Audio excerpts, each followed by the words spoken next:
Terence Crawford sinabi sa isang panayam kung kasing laki daw niya si Mike Tyson at maglaban sila, magiging easy work lang daw ito para kay Terence Crawford. Basta kasing timbang at kasing laki niya si Mike Tyson, easy work lang daw sa kanya ito. If Mike Tyson was my size, stylistically, I would beat him. Easy. Agree ba kayo mga boss kay Terence Crawford na maging easy work lang sa kanya si Mike Tyson? Kilala si Mike Tyson na power puncher talaga. Kung matamaan ka nito, pwede ka nang matulog ng maimbing. Yung estilo kaya ni Terence Crawford, gagawin niyang easy work lang si Mike Tyson. Lalo na yung kabataan ni Mike Tyson nung edad 20 hanggang 25, talagang matindi. Hindi mo talaga kayang tiisin kapag tinamaan ka ng solid.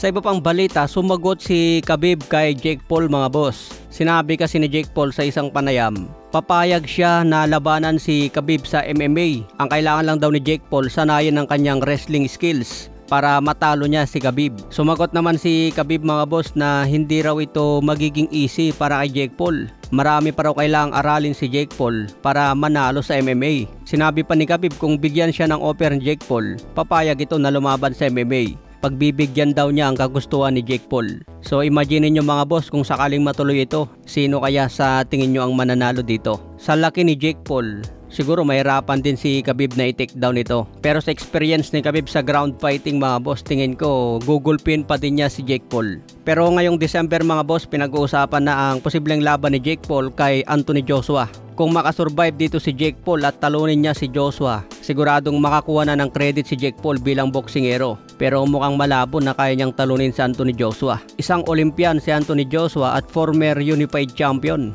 Kaya tingin ko maliit lang ang pag-asa ni Jake Paul dito.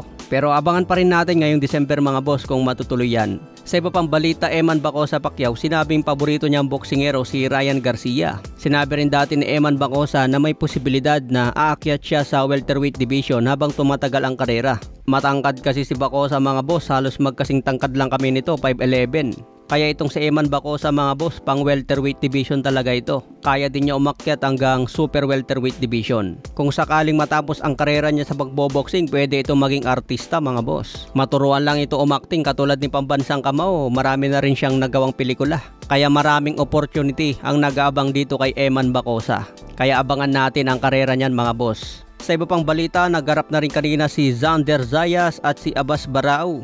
Unification ito ng WBO and WBA belt sa super welterweight. Kaya abangan natin ang unification fight na yan. Okay mga boss, abangan natin November 15 laban ni Chris Eubank versus Conor Benn. Pwede nang tumaya dyan mga boss, pulsuhan nyo na kung sino sa tingin nyo ang manalo.